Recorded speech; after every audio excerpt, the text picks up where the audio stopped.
તો તમારું બધાનું સ્વાગત છે આપણી ચેનલ મેડિકો સ્ટડી ઇન ગુજરાતીમાં. આજે આપણે શરૂ કરવા જઈ રહ્યા છીએ સ્ટાફ નર્સની. હમણાં જે પરીક્ષા આવે છે સુરત મહાનગરપાલિકામાં 150 જગ્યા આવે છે અને અવારનવાર છે એ ગુજરાત સરકાર દ્વારા ભરતી બહાર પાડવામાં આવતી હોય છે અને ટૂંક સમયમાં સ્ટાફ નર્સની પણ ભરતી ગુજરાત સરકાર દ્વારા બહાર પાડવામાં આવવાની છે. તો એ રિલેટેડ આપણે તૈયારી કરાવવાના છીએ અને એના લેક્ચર આપણે મૂકવાના છીએ, આખા સિરીઝ લેક્ચર મૂકવાના છીએ. તો આપણે સ્ટાર્ટ કરીએ સિરીઝ લેક્ચર 1. આ પહેલો લેક્ચર છે આપણા સિરીઝમાં. છે બધા લેક્ચર ધીમે ધીમે આવતા જશે સ્ટાફ નર્સની પ્રિપરેશન માટેના. જે લોકોએ ગવર્મેન્ટની તૈયારી કરવી છે, ગવર્મેન્ટ ભરતીમાં જેને લાગવું છે સરકારી નોકરીમાં, એની માટે છે એ આપણે તૈયારી કરાવવાના છીએ. તો આજે આપણે છે એ 25 MCQ જોવાના છીએ અને એનો સબ્જેક્ટ છે ગાયનેકોલોજી અને મિડવાઇફરી. સ્ટાફ નર્સ અને એનો સબ્જેક્ટ છે, ટોપિક છે ગાયનેકોલોજી અને મિડવાઇફરી. હવે મિડવાઇફરી એટલે શું? તો આ છે એ મિડવાઇફરી એટલે મિડ એટલે સાથે રહેવું અને વાઇફ એટલે વુમનની સાથે રહેવું. ક્યારે રહેવાનું? વુમનની સાથે ક્યારે રહેવાનું? તો જ્યારે એન્ટીનેટલ કેર હોય ત્યારે, પ્રેગ્નન્સી રહે તે દરમિયાન, ડિલિવરી વખતે અને ડિલિવરી પછીના સમયમાં જ્યારે બાળક મોટું થતું હોય અને જ્યારે ડિલિવરી પછીનો સમય એટલે કે પોસ્ટપાર્ટમ પીરિયડ હોય, પરપ્યુરિયમ પીરિયડ, ત્યારે પોસ્ટપાર્ટમ પીરિયડમાં વુમનની સાથે રહેનાર સ્ત્રી એને કહેવાય મિડવિફરી. એટલે આપણે જેમ કહેતા હોય ને કે જે સ્ટાફ નર્સ હોય, જેને દાયણ આપણે કહીએ, દાયણ ગુજરાતીમાં, અથવા તો જે સ્ટાફ નર્સ, એટલે મિડવિફરી એટલે વુમનની સાથે રહેનાર કોઈ સ્ત્રી. અને ગાયનેકોલોજી એટલે સ્ત્રીના પ્રાઇવેટ પાર્ટને લગતા કોઈ પ્રોબ્લેમ હોય એ રિલેટેડ સબ્જેક્ટને કહેવાય ગાયનેકોલોજી. જેમ કે સ્ત્રીને જે છોકરીઓને જે પ્રેગ્નન્સી દરમિયાન, સ્ત્રીઓને જે કિશોર અવસ્થામાં જે ચેન્જીસ થાય એ ચેન્જીસ રિલેટેડ કોઈ બીમારી હોય, માસિક રિલેટેડ કોઈ બીમારી હોય, કે પ્રેગ્નન્સી દરમિયાન બીજી કઈ કમ્પ્લેન હોય, વજાઇનલ ઇન્ફેક્શન થતું હોય, યુટ્રાઇનમાં કંઈક તકલીફ થતી હોય, જેમ કે હિસ્ટેક્ટોમીના આપણે ઓપરેશન કરાવીએ, તો એ રિલેટેડ સ્ત્રીઓને રિલેટેડ કાંઈ પણ કમ્પ્લેન હોય એને કહેવાય ગાયનેકોલોજી. જેમ કે માસિક દરમિયાન સખત દુખાવો થવો તો એને કહેવાય ડિસ્મેનોરિયા. બહુ દુખાવો થાય માસિક દરમિયાન એને કહેવાય ડિસ્મેનોરિયા. તો આવી અલગ અલગ જે મેડિકલ કન્ડિશન છે એને લગતી આપણે સ્ટડી કરીએ એને કહેવાય ગાયનેકોલોજી. અને મિડવિફરી એટલે જ્યારે સ્ત્રીને પ્રેગ્નન્સી રહે અને ડિલિવરી થાય એ દરમિયાન કોઈ એની સ્ત્રી એની સંભાળ રાખે, એની સાથે રહે, એને કહેવાય મિડવિફરી અથવા મિડવાઇફરી. તો એ રિલેટેડ આપણે છે એ પરીક્ષામાં પ્રશ્ન પૂછાતા હોય છે અને આ પ્રશ્નો સ્ટાફ નર્સની પરીક્ષામાં પૂછાતા જ હોય છે. એટલે આપણે આજે છે એ પ્રશ્ન આપણે સમજશું. તો ચાલો શરૂ કરીએ. પહેલો પ્રશ્ન છે, ગર્ભાવસ્થાનો સામાન્ય સમયગાળો કેટલો હોય છે? ગર્ભાવસ્થાનો એટલે કે પ્રેગ્નન્સીનો સામાન્ય સમયગાળો કેટલો હોય છે? ટાઈમ ડ્યુરેશન કેટલો હોય છે પ્રેગ્નન્સીમાં? ઓપ્શન એ 36 અઠવાડિયા, ઓપ્શન બી 38 અઠવાડિયા, ઓપ્શન સી 40 અઠવાડિયા, ઓપ્શન ડી 42 અઠવાડિયા. કેટલો સમયગાળો હોય છે ગર્ભાવસ્થાનો? તો એનો સાચો જવાબ છે 40 અઠવાડિયા. ગર્ભાવસ્થાનો સમયગાળો કેટલો? તો 40 અઠવાડિયા. આપણને જો પ્રશ્નમાં એમ પૂછે કે ગર્ભાવસ્થાનો સામાન્ય સમયગાળો કેટલો, તો તમારે લખવાનું છે 40 અઠવાડિયા. હવે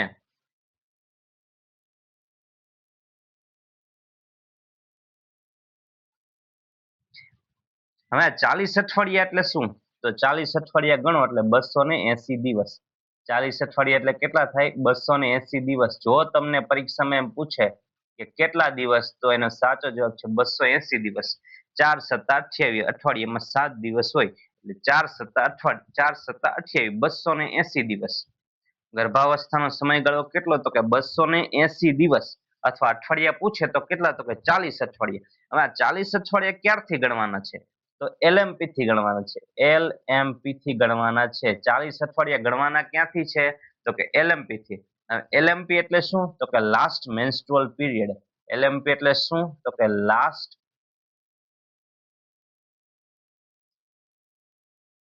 મેન્સ્ટ્રુઅલ પીરિયડ, LMP એટલે લાસ્ટ મેન્સ્ટ્રુઅલ પીરિયડ. હવે LMP કોને કહેવાય? તો જ્યારે સ્ત્રીને જ્યારે પ્રેગ્નન્સી રહે ત્યારે સ્ત્રીને, જ્યારે પ્રેગ્નન્સી રહેવાની શરૂઆત થાય ત્યારે સ્ત્રીને જે છેલ્લી વખત માસિક આવ્યા હોય, એ છેલ્લી વખત માસિક આવવાના સમય, જે છેલ્લી વખત માસિક આવે, એ છેલ્લી વખત માસિક, સ્ત્રીઓને માસિક કેટલા દિવસ આવે? 5 દિવસ, 3 થી 5 દિવસ માસિક આવે. હવે સ્ત્રીઓને જે માસિક આવશે એમાં 5 દિવસ માસિક આવશે, તો પહેલો દિવસ આપણે ગણવાનો, જે દિવસે માસિક ચાલુ થાય એ દિવસને આપણે LMP નો પહેલો દિવસ ગણવાનો. લાસ્ટ મેન્સ્ટ્રુઅલ પીરિયડ એટલે કયો દિવસ? સ્ત્રીઓને માસિક આવે, જે છેલ્લી વાર માસિક આવે એમાં પહેલો દિવસ. ધારો કે કોઈ પણ સ્ત્રીની LMP આપણને પૂછે કે LMP કેટલી છે, તો આપણે કહીએ કે 31 તારીખ છે, આજે 30 તારીખ છે, તો આજે 30 તારીખ LMP છે, મતલબ કે તે સ્ત્રીને છેલ્લી વખત માસિક ક્યારે આવ્યા? તો કે 30 તારીખે ચાલુ થયા હતા અને 5 તારીખ સુધી આવ્યા. પણ આપણે LMP કઈ લખવાનો? LMP એટલે તો કે 30 તારીખ, જે દિવસે માસિક પહેલી વખત આવ્યા એને કહેવાય LMP. હવે LMP થી 40 અઠવાડિયા ગણીએ એટલે 280 દિવસ થાય. LMP થી છે, આપણે LMP થી ગણીએ, LMP થી ગણીએ એટલે 40 અઠવાડિયા. હવે ધારો કે આપણે કન્સેપ્શન થી ગણીએ, ધારો કે આપણે કન્સેપ્શન થી ગણીએ, તો કન્સેપ્શન એટલે શું? પહેલા તો જ્યારે ઓવમ અને સ્પર્મ, ઓમ અને સ્પર્મ ભેગા થાય અને ઝાયગોટ બનાવે એને કહેવાય કન્સેપ્શન. જ્યારે પ્રેગ્નન્સી રહે એને કહેવાય કન્સેપ્શન. હવે તમે સમજો કે જ્યારે LMP હોય, માસિક આવે, તો માસિક આવે એટલે તરત કઈ પ્રેગ્નન્સી ન રહી જાય. જે દિવસે માસિક આવે, 5 દિવસ માસિક આવે, તો માસિક દરમિયાન પ્રેગ્નન્સી ન રહે. પણ મેન્સ્ટ્રુઅલ સાયકલના 14 દિવસ જાય એટલે 14મા દિવસે ઓવ્યુલેશન થાય. 14મા દિવસે શું થાય? ઓવ્યુલેશન. સામાન્ય રીતે આપણે ગણીએ કે 14મા દિવસે, એવરેજ 14મા દિવસે ઓવ્યુલેશન થાય. હવે LMP કેટલી તારીખે હતી? તો LMP 30 તારીખે હતી. કોઈ પણ સ્ત્રીને આપણે ગણીએ તો કે LMP કેટલી તારીખે હતી? તો કે 30 તારીખે. હવે એ સ્ત્રીને, મતલબ કે 5 તારીખ સુધી માસિક આવ્યા, 4 તારીખ સુધી સ્ત્રીને માસિક, 30 તારીખે ચાલુ થયા હતા, 4 તારીખ સુધી માસિક આવ્યા. પણ એને ઓવ્યુલેશન ક્યારે થાય? તો કે એને ઓવ્યુલેશન છે 13 તારીખે થયું, મતલબ કે 14, આપણે એમ સમજીએ કે 14 દિવસે થયું. 30 તારીખે માસિક આવ્યા અને 13 તારીખે ઓવ્યુલેશન થયું. તમે 13 તારીખે ઓવ્યુલેશન થયું તો તે દિવસથી પ્રેગ્નન્સી ચાલુ થાય. તો 2 અઠવાડિયાનો સમયગાળો વયો ગયો. આ 2 અઠવાડિયા 14 દિવસ એટલે 14 દિવસે 2 અઠવાડિયા ઓછા થયા, 2 અઠવાડિયા ઓછા. હવે તમને એમ પૂછે કે કન્સેપ્શન થી કેટલા દિવસ? તો કન્સેપ્શન થી કેટલા દિવસ? કન્સેપ્શન થી કેટલા મહિના, કેટલા અઠવાડિયા? તો 38 અઠવાડિયા. 2 અઠવાડિયા ઓછા કરી નાખવાના. કારણ કે 14મા દિવસે ઓવ્યુલેશન થાય અને જે દિવસે ઓવ્યુલેશન થાય ત્યારે 1-2 દિવસમાં છે એ કન્સેપ્શન થાય, મતલબ કે 1-2 દિવસમાં પ્રેગ્નન્સી રહે. માસિકના પહેલા દિવસથી પ્રેગ્નન્સી રહેવા ન માંડે. 14મા દિવસ, 15મા દિવસથી પ્રેગ્નન્સી રહેવાની શરૂઆત થાય. તમને પૂછે કે ગર્ભાવસ્થાનો સામાન્ય સમયગાળો કેટલો? તો એનો સાચો જવાબ છે 40 અઠવાડિયા અથવા તો 280 દિવસ. પણ તમને પૂછે કે કન્સેપ્શન થી ગર્ભ ધારણ કર્યા પછીનો ગર્ભાવસ્થાનો સમયગાળો કેટલો? તો એનો સાચો જવાબ છે 38 અઠવાડિયા.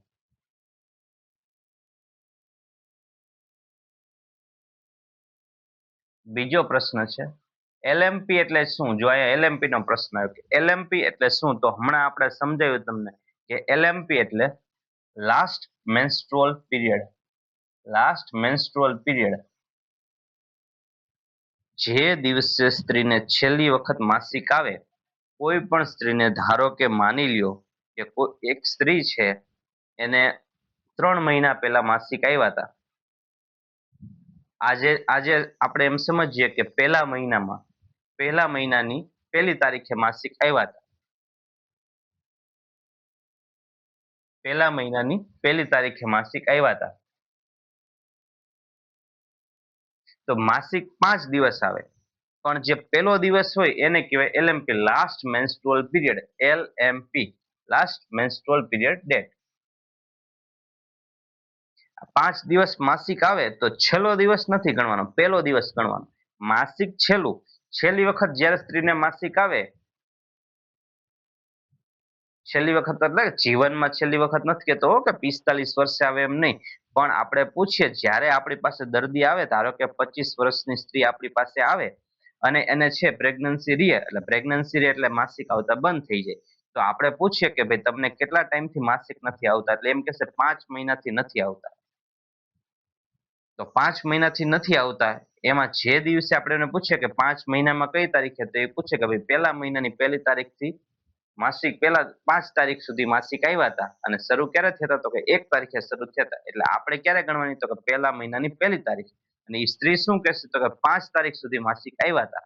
આપણે કઈ ગણવાની, તો કે શરૂઆત માસિકનો પહેલો દિવસ, LMP એટલે માસિકનો પહેલો દિવસ.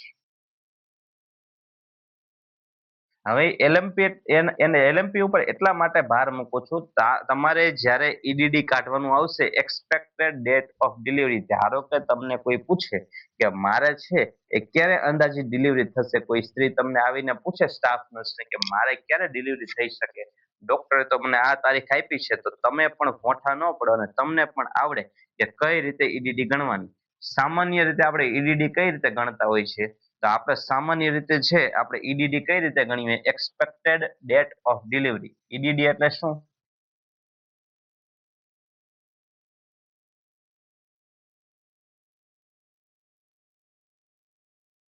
EDD એટલે શું, તો કે expected date of delivery. Expected date of delivery મતલબ કે આ દિવસે તમને છે એ પ્રસૂતિ થઈ શકે, ડિલિવરી થઈ શકે. તમે કોઈ પણ સ્ત્રી તમને ગમે મહિનામાં મળવા આવે, 1 થી 9 મહિનામાં પ્રેગ્નન્સી દરમિયાન ગમે ત્યારે મળવા આવે, તો તમને પૂછે કે મારી EDD શું, મારા બાળકનો જન્મ ક્યારે થશે, તો પૂરા મહિને જન્મ થાય તો તમે અંદાજિત કહી શકો. અંદાજિત, કન્ફર્મ તો ભગવાન જ નક્કી કરી શકે કે ક્યારે ડિલિવરી થશે. આપણે એને અંદાજ આપવાનો કે જો તમારે પૂરા મહિને બાળક થશે તો તમારી તારીખ આ હશે, એક્સપેક્ટેડ ડેટ ઓફ ડિલિવરી આ હશે. જનરલી આપણે શું ગણીએ, તો આપણે ગણીએ કે LMP હોય ને, એ LMP માં આપણે કેટલા ઉમેરી દઈએ, તો કે લાસ્ટ મેન્સ્ટ્રુઅલ પીરિયડ હોય, લાસ્ટ મેન્સ્ટ્રુઅલ પીરિયડ ધારો કે 1/1/2026 છે. ધારો કે પહેલા દિવસે માસિક આવ્યા હતા, છેલ્લી વખત ક્યારે માસિક આવ્યા હતા, તો કે 1 તારીખે આવ્યા હતા 5 તારીખ સુધી. તો પહેલો દિવસ ક્યારે હતો, તો કે 1 તારીખે. તો આપણે શું કરીએ, તો એમાં છે 7 દિવસ અને 9 મહિના ઉમેરી દઈએ. કેટલા મહિના, તો કે 9 મંથ ઉમેરી દઈએ, 9 મહિના ઉમેરી દઈએ અને 7 દિવસ ઉમેરી દઈએ. તો હવે પેલા આપણે ઈઝી શું પડશે, 7 દિવસ ઉમેરવું. એટલે ધારો કે 1 માં 7 ઉમેરો તો 8 થાય, 8/1/2026. હવે આપણે છે એમાં 9 મહિના ઉમેરવાના છે. આપણે પેલા 7 દિવસ ઉમેરો, 1 તારીખ ને 8 તારીખ આવી ગઈ. હવે એમાં 9 મહિના ઉમેરો, એટલે 1 માં 9 ઉમેરો તો 10 મહિના. તો કોઈ પણ સ્ત્રીને 1/1/2026 ના રોજ LMP હોય તો એને છે બાળકનો જન્મ ક્યારે થાય, તો કે 8/10/2026, 10મા મહિનાની 8 તારીખે થાય. આ સમજી ગયા? જો નો સમજી ગયા, નો સમજણ હોય તો વિડીયો છે ને થોડોક બેક મારજો, 2-3 મિનિટ, તો તમને સમજી જશે. જનરલી આપણે એવી રીતે ગણતા હોય. પણ હવે નવો પ્રશ્ન આપણને પૂછ્યું છે. ત્રીજો પ્રશ્ન છે, નિગલ્સ ફોર્મ્યુલા, નિગલ્સના નિયમ મુજબ EDD કઈ રીતે કાઢવાની. હવે નિગલ્સ છે એને જુદું કીધું છે કે કઈ રીતે EDD કાઢવાની, expected date of delivery doctor નિગલના રૂલ પ્રમાણે કઈ રીતે કાઢવાની. તો એના ઓપ્શન છે LMP પ્લસ 7 દિવસ માઇનસ 3 મહિના પ્લસ 1 વર્ષ, LMP પ્લસ 9 મહિના, LMP પ્લસ 10 મહિના, LMP પ્લસ 1 વર્ષ. તો હવે નિગલ્સ છે એ નિગલ્સે કઈ રીતે કીધું આપણને, કઈ રીતે EDD કાઢવાની.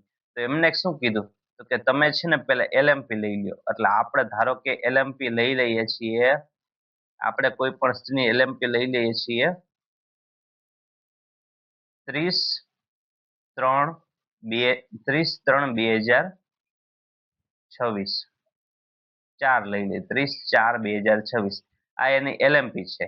હવે એમાં શું કીધું, 7 દિવસ ઉમેરો, એટલે આપણે આમાં 7 દિવસ ઉમેરશું એટલે કેટલા થશે, એટલે 7મો દિવસ, 5મો મહિનો અને 2026. ચોથો મહિનો હતો એમાં 7 દિવસ ઉમેર્યા એટલે સાતમો દિવસ થઈ ગયો, 5મો મહિનો થઈ ગયો. હવે એમાં શું કીધું, -3 મહિના બાદ કરો. તો ધારો કે 7 આમાં 3 મહિના, 5 માંથી 3 મહિના બાદ કરીએ તો બીજો મહિનો ફેબ્રુઆરી મહિનો અને 2026. હવે આમાં શું કીધું, એક વર્ષ ઉમેરી દો તો 7/2/2027. એટલે ધારો કે કોઈ પણ વ્યક્તિ, કોઈ પણ સ્ત્રીની જો LMP કેટલી હશે, તો એની LMP કેટલી હશે તો કે 30/4/2026 હશે. તેના બાળકનો જન્મ ક્યારે થશે? તેના બાળકનો જન્મ થશે 7/2/2027. 2027 થશે બીજા મહિનામાં.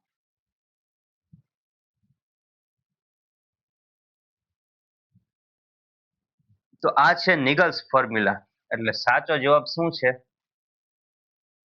તો કે LMP પ્લસ 7 વર્ષ. પેલા તમારે LMP લેવાની. આપણે LMP લીધી 30/4/2026. ચોથો મહિનો હોય ને, આપણે છેલ્લો દિવસ લીધો. હવે એમાં શું કીધું, 7 દિવસ ઉમેરી દો. એટલે આપણે પ્લસ 7 દિવસ કીધા કે 7/5/2026. એમાં શું કીધું, 3 મહિના બાદ કરી દો. એટલે 3 મહિના બાદ કીધા, બીજા મહિનામાં આવી ગયા. હવે એમાં શું કીધું, એક વર્ષ પાછું ઉમેરી દો. આપણે ઉમેર્યું એટલે તો શું થયું તો કે 2027માં બીજા મહિનામાં 7 તારીખે બાળકનો જન્મ થશે. હમણાં આપણે તમને શું કીધું, સામાન્ય રીતે કઈ રીતે કાઢીએ, તો સામાન્ય રીતે આપણે કાઢીએ કે LMP એટલે કઈ રીતે આપણે કાઢીએ તો કે 9 મહિના અને 7 દિવસ ઉમેરી દઈએ LMP માં. પણ નિગલ્સ ફોર્મ્યુલા કઈ રીતે છે, નિગલ્સ નો નિયમ ડોક્ટર નિગલે કઈ રીતે કાઢવાનું કીધું છે તો કે LMP પ્લસ 7 દિવસ માઇનસ 3 મહિના પ્લસ 1 વર્ષ. નવો પ્રશ્ન, ક્વિકનિંગ કેટલા અઠવાડિયે થાય છે? ક્વિકનિંગ કેટલા અઠવાડિયે થાય છે? ઓપ્શન A 8 થી 10 અઠવાડિયે, ઓપ્શન B 12 થી 14 અઠવાડિયે, ઓપ્શન C 16 થી 20 અઠવાડિયે, ઓપ્શન D 24 થી 28 અઠવાડિયે.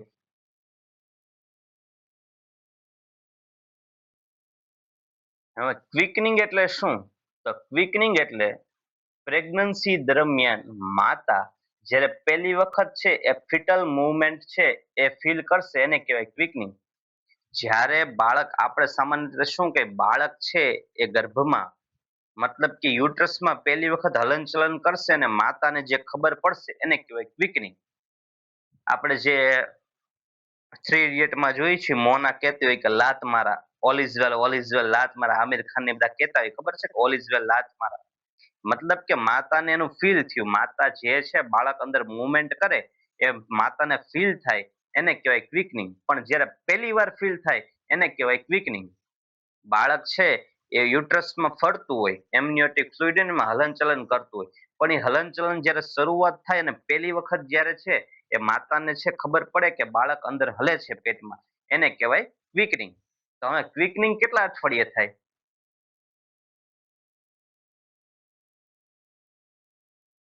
તો એનો સાચો જવાબ છે ઓપ્શન C 16 થી 20 અઠવાડિયે. ક્વિકનિંગ ક્યારે થાય? તો એનો સાચો જવાબ છે 16 થી 20 અઠવાડિયે.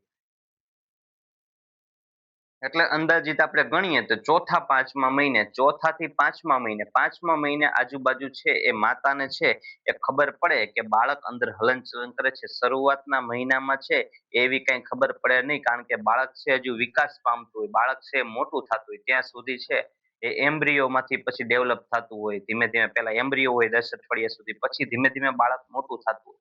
એટલે ફિટસ છે એ ગર્ભમાં હોય તો, યુટ્રસમાં હોય તો 16 થી 20 અઠવાડિયે માતાને ખબર પડે. પ્રેગ્નન્સીમાં ચોથા પાંચમા મહિને માતાને ખબર પડે કે બાળક મુવમેન્ટ કરે છે.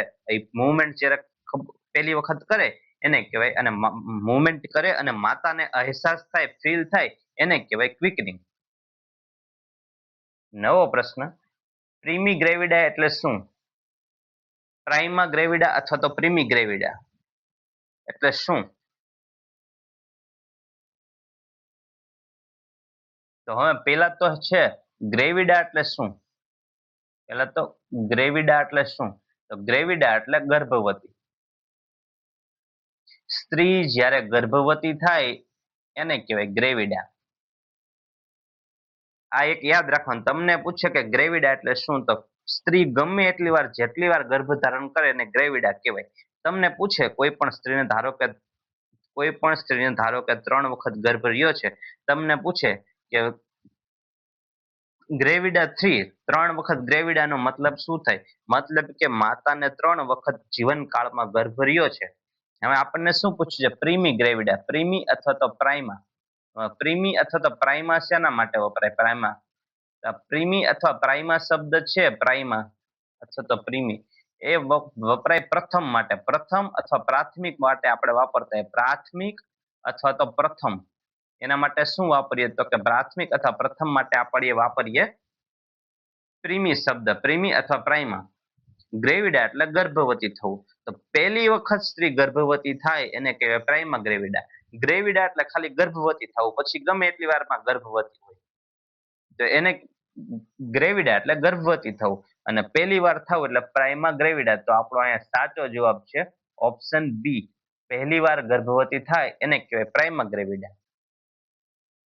ધારો કે જે જાજી બધી વખત છે એ ગર્ભવતી થાય સ્ત્રી, કોઈ ધારો કે કોઈ સ્ત્રીને 4-5 બાળક છે તો આપણે એને શું કહીએ? એને મલ્ટીગ્રેવિડા કહી શકાય, કે આ સ્ત્રી છે એ મલ્ટીગ્રેવિડા છે. મલ્ટી એટલે જાજી વખત, જાજી વખત જેને ગર્ભધાન રહે, મતલબ કે જાજી વખત ગર્ભવતી થાય એટલે એને કહેવાય મલ્ટીગ્રેવિડા. પહેલી વખત એને કહેવાય પ્રાઇમા ગ્રેવિડા. હવે જો અહીં આપણને પૂછ્યું, નવો પ્રશ્ન છે, ગ્રેવિડા 3 અને પારા અથવા તો પેરા 2 એટલે શું? તો હવે ગ્રેવિડા 3 એટલે આપણે હમણાં તમને સમજાવ્યું કે 3 વખત ગર્ભ રહ્યો, તો ઓપ્શન એ માં જો કીધું કે 3 વખત ગર્ભ રહ્યો.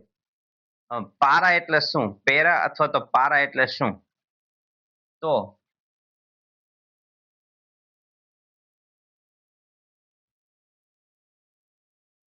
નલ્લીપેરા, પારા, પારા એટલે શું?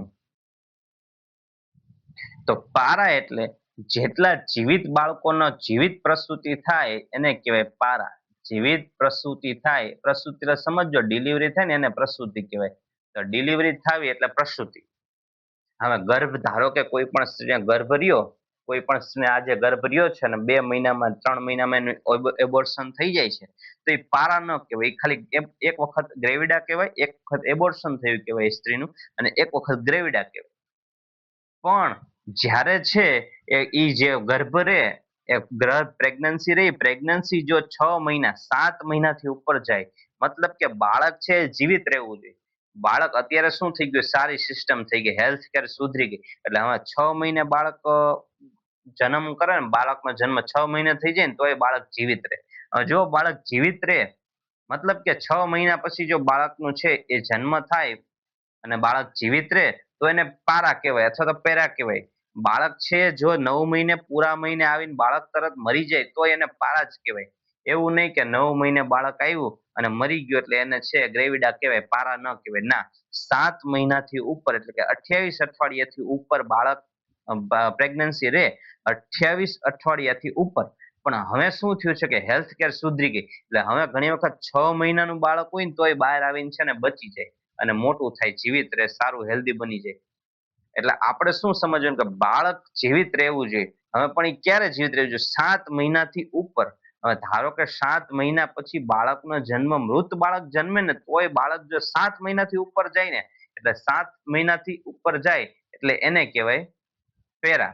7 મહિનાથી ઓછું, ધારો કે તમે એમ કહો સાહેબ એનું તો 20 અઠવાડિયા છે, એબોર્શન થઈ ગયું, તો જો ભાઈ 20 અઠવાડિયા અથવા 24 અઠવાડિયાથી નીચે જે ગર્ભ છે, 24 અઠવાડિયા પહેલા જે છે ગર્ભ છે એનો નીકળી જાય બહાર, એને કહેવાય એબોર્શન. 5 મહિનાનું હોય ગર્ભ, 5 મહિનાનું અંદર છે નાનું એવું બાળક હોય પેટમાં, અને એનું છે એબોર્શન થઈ જાય એટલે 6 મહિનાથી ઉપર, 6 મહિનાથી નીચે, સોરી 6 મહિનાથી 1 થી 6 મહિના દરમિયાન ગમે ત્યારે બાળકનું એબોર્શન થઈ જાય એને એબોર્શન થયું કહેવાય. પણ 7 મહિનાથી ઉપર થઈ જાય પ્રેગ્નન્સીને તો એને કહેવાય પેરા. હવે અહીંયા શું કીધું? 2 પેરા એટલે શું? મતલબ કે એ સ્ત્રીને 2 જીવિત પ્રસૂતિ થઈ હશે. ભલે પછી અત્યારે એ 2 છોકરા મોટા થઈને તળાવમાં ડૂબીને મરી ગયા, પણ એને પેરા કેટલી વાર કહેવાય? તો કે 2 વખત પેરા કહેવાય, કારણ કે એને 2 વખત છે એ જીવિત છોકરાને જન્મ આપ્યો. બરોબર? પેરા એટલે 7 મહિનાથી ઉપર થવો જોઈએ પ્રસૂતિ, સોરી 7 મહિનાથી ઉપર છે એ પ્રેગ્નન્સી રહેવી જોઈએ. અને ગ્રેવિડા એટલે ગમે એટલી વાર ગર્ભ રહે એને કહેવાય ગ્રેવિડા. હવે ધારો કે કોઈ સ્ત્રી એવું બને કે ગ્રેવિડા તો 3 વખત થઈ છે પણ પારા 1 વખત પણ નથી થઈ, કારણ કે એને 3 વખત એબોર્શન થઈ ગયું છે 3 મહિને, એટલે શું કહેવાય કે ગ્રેવિડા 3, એબોર્સર 3, પણ પેરા કેટલા, પારા કેટલા, તો કે 0.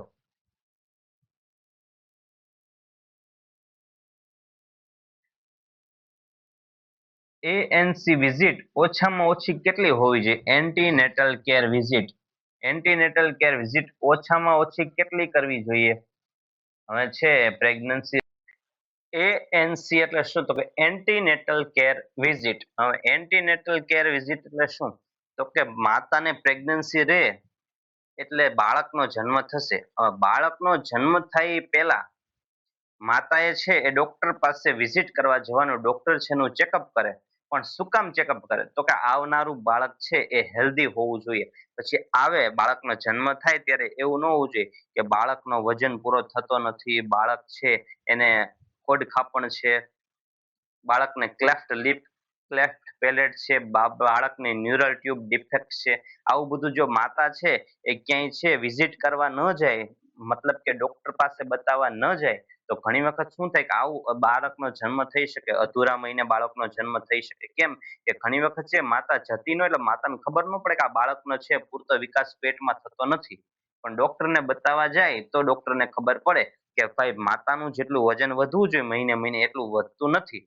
માતાને છે લોહીના ટકા કેલ્શિયમ ઘટે છે. માતા છે બહારથી કેલ્શિયમ ને એવું લેશે જ નહીં, તો એને પછી બાળક છે એ થોડાક એના હાડકા નબળા હશે.